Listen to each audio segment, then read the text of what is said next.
everyone! Welcome ulit dito sa aking channel, and today's vlog, i-share ko nga lang sa inyo yung 5 na pwede nating i-consider na utangan.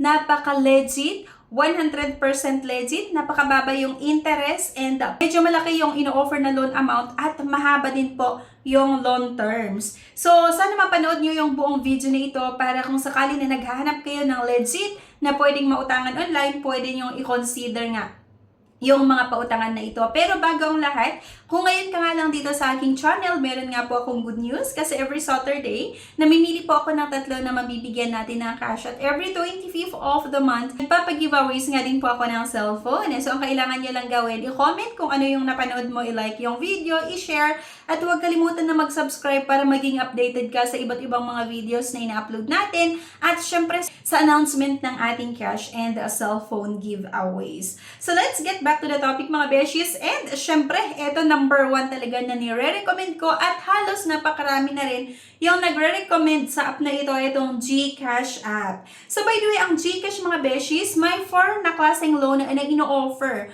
Meron itong G-Credit, may G-Loans, G-Gives, at ngayon nga meron pa itong Borrow Load.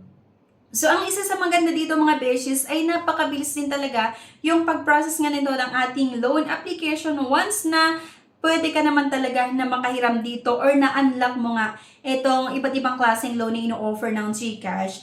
So by the way, itong GCash, ayun nga po, merong iba't ibang klaseng loan na ino-offer. Itong G-Credit by CIMB at meron nga ding G-Loan, G-Gives at Borrow Load. Pero sa ngayon kasi, ang pwede pa lang sa akin ay yung G-Credit, G-Loan, G-Gives, hindi ko pa natatry, ay Borrow a Load. So, yung G-Credit ko mga beshies, actually, dati ang in-offer lang nito sa akin ay 2,000 pesos, pero nag-increase na ngayon. Yung G-Loan ko naman, umabot na ng 11,500 pesos. At yung G-Gives ko naman, akalain mo umabot ng 75,000 pesos. So, by the way po, itong G-Gives na in-offer nga ng GCash, ay gagamitin natin ito na pambili dun sa mga gusto natin, syempre sa mga partner store ng GCash. And yung G-Loan, once na umutang ka dito, i-send din agad nila yung pera sa ating GCash account. Same din naman dito sa G-Credit. So napakaganda lang talaga na pwedeng i-consider itong GCash. Pero syempre, hindi lahat ay pwedeng maka-avail dito sa iba't ibang klaseng loan na offer ng GCash. So pwede nyo i-check ngayon yung mga GCash nyo or yung GCash account nyo. Open nyo lang yung GCash app, then go kayo sa Borrow. Pwede nyong i-check itong G-Loan, G-Gives at yung G-Credit kasi malay mo, na-unlock mo na pala,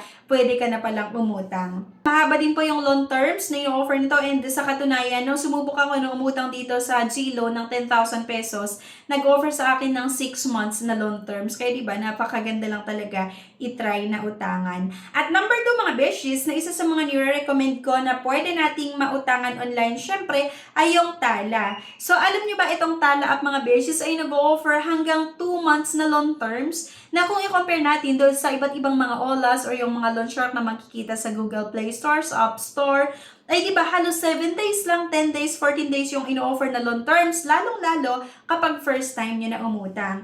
Pero dito sa Tala mga beshies, kahit first time mo na umutang, mas mahaba yung ino-offer na loan terms, 18 days or 1 month, and then kapag reloaner ka, ino-offeran ka agad nito hanggang 2 months na loan terms. And akalain mo pwede kang makahiram hanggang 25,000 pesos. Mabilis din yung pag-increase ng ating credit limit since na good. Nagbabayad naman talaga tayo on or before yung due date. And ayun nga po, ba din yung interest at fees. Pag-utang kayo dito sa Tala, at ang isa sa mga nagustuhan ko nga dito ay isang valid government ID lang yung requirements. Same lang din naman dito sa GCash. Valid ID lang yung requirements nga. Pwede tayong makautang. At ang number 3 ko nga mga beshies na nire-recommend sa inyo ay itong BillEase loan app. So, itong BillEase mga beshies ay napaka-legit na. And akalain mo si Kim Chiu pa yung isa sa mga endorser nga nitong BillEase. And yung BillEase mga beshies, pwede rin tayong mag-buy now, pay later. At meron nga din itong cash loan. Kaya lang kasi mga beshies, itong BillEase ay hindi nila agad-agad in-offer yung cash loan kapag first time mo pa lang na gamitin itong app nila. So, kailangan mo munang gamitin yung buy now, pay later. Then, once na nagamit mo and nagbayad ka naman on or before yung due date, then pwede na nating ma-avail itong cash loan nga na in-offer ng BillEase. Isa din itong BillEase na may mababang interest, may mababang processing fees. So dito pwede tayong makahiram hanggang 50,000 pesos at isang valid government ID nga lang din yung requirements. Pwede nang subukan na umutang nga dito. Sa interest rate mga beses, mababa din ha. Kasi usually nagre-range ng 0% to 3.49%. At yung service charge ay hindi rin ganun kataas. And ang isa sa nagustuhan ko din talaga dito sa bill is ay mahaba yung payment terms na ino-offer. Minsan inaabot hanggang 12 months. So maganda din talaga itong bill is na pwedeng i-consider na utangan. And syempre maliban sa bill is, syempre hindi nawawala ang home credit. Kailan kasi itong home credit nga or yung personal cash loan na ino-offer ng home credit ay hindi rin agad-agad ino-offer sa mga client. So para lang sa mga selected client. Pero mga beses, itong home credit, meron nga din itong buy now, pay later. And actually, kapag ginamit mo yung buy now, pay later ng home credit at nagbabayad ka on or before yung due date, magtataka ka na lang na biglang mag-offer itong home credit sa'yo ng personal cash loan. And ang maganda pa dito ha, valid government ID lang at proof of income yung requirements. Pwede na kayong makapag-avail ng home credit personal cash loan. Kaya yun talaga yung isa sa mga nagustuhan ko.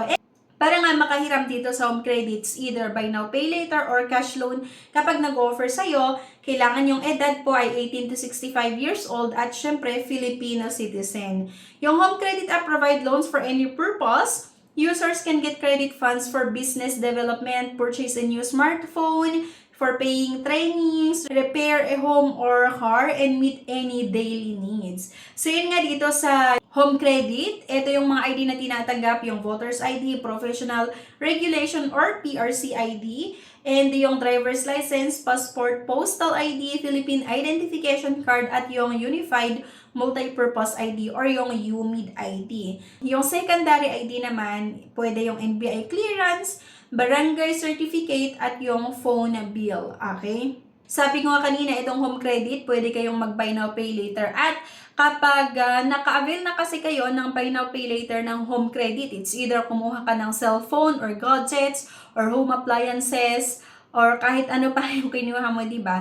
Make sure na magbayad ka on or before yung due date. Kasi kapag nakita ng home credit na naging maganda or maganda yung payment natin or yung payment history natin, mag-offer at mag-offer yan ng personal cash loan at pwede kayong makautang hanggang 150,000 pesos or 150,000 pesos. Mahaba yung loan terms at napakababa din yung interest. So, isa din talaga itong home credit na pwede natin i-consider na utangan. Pero syempre, first, kailangan natin gamitin nga yung buy now, pay later. At number 5 mga beshies na pwede kong may recommend sa inyo nga, ay itong Shopee S-Loan. So, yung Shopee mga beshies, maliban sa S-Loan, meron din itong pay later na kung saan pwede kang kumuha or umutang sa mga items na makikita sa Shopee and bayaran siya in installment. Pero ayun nga mga beshies, maliban nga doon, this pay later, meron nga din itong S-Loan na available sa mga buyer at sa mga seller. Shopee S-Loan na pwede tayong makahiram ng 2,500 or minimum ng 2,500 hanggang maximum na 100,000 pesos depending on the credit limit given to you when your account was activated. S-Loan will be disbursed to your Shopee Pay wallet. Make sure that your Shopee Pay wallet is activated and verified to be able to cash out and use S-Loan. So, how to get approved nga or paano tayo ma-aprubahan nga dito sa S-Loan ng Shopee? You must be at least 21 to 65 years old to activate your S-Loan account. You must be Filipino citizen with a certified government ID like yung UMID, passport, driver's license, PRC, yung postal ID, PhilSys ID SSS, yung PhilHealth, at yung TIN. So, yun lang mga beshes. Napakaganda din talaga itong Shopee S-Loan. And yun nga, once na umutang ka dito, ma-redirect yung pera sa ating Shopee account at pwede na nating i-withdraw sa GCash or pwede mong i-send or pwede mong i-transfer, ibang transfer sa ibang bank account mo. So, actually, nakakapag-Shopee S-Loan nga din ako. And kaya nung sinasabi ko, once na umutang kayo sa mga ito, ay make sure po na magbayad tayo on or before yung due date. Kasi kasama nga po ito sa mga list of accessing entities sa CIC, kaya kailangan nating magbayad on or before yung due date kapag nakautang ka sa mga ito para di ba ang may report patungkol sa atin or sa ating account ay good credit standing. At kapag puro good credit standing yung nai-report na account mo or patungkol sa'yo, magkakaroon ka ngayon ng high credit score. So kapag meron kang high credit score sa CIC, kapag meron kang gustong utangan sa mga susunod na araw or susunod na buwan, ay mapapabilis yung process or possible na maprubahan ng inyong loan application kasi ang nakikita nga sa account mo sa CIC ay good credit standing. I mean, maganda ka magbayad sa mga inuutangan mo. Kaya possible talaga na i-approve nila agad-agad ang inyong account. Okay? Ang inyong loan application pag may gusto kang utangan. So, yun lang mga beshes. Bali, share ko lang sa inyo yung top 5 na nire-recommend ko na pwede nyong i-consider na utangan. Pero kung sakali na ma-decline pa rin kayo sa mga pautangan na ito, meron pa akong nilagay na link na makikita sa comment section at sa description below. Pwede nyong i-explore yung mga pautangan na yun. Pero disclaimer, hindi ko po kayo ina-encourage na umutang. So, ayan, bali option lang naman yun, pwede nyong i-explore and based lang kasi yun sa sarili kong experience as a user din, nasa sa inyo pa rin kung gusto nyong subukan or hindi. Disclaimer, try or apply at your own risk pa rin. Thank you guys and see you on my next video. Bye-bye!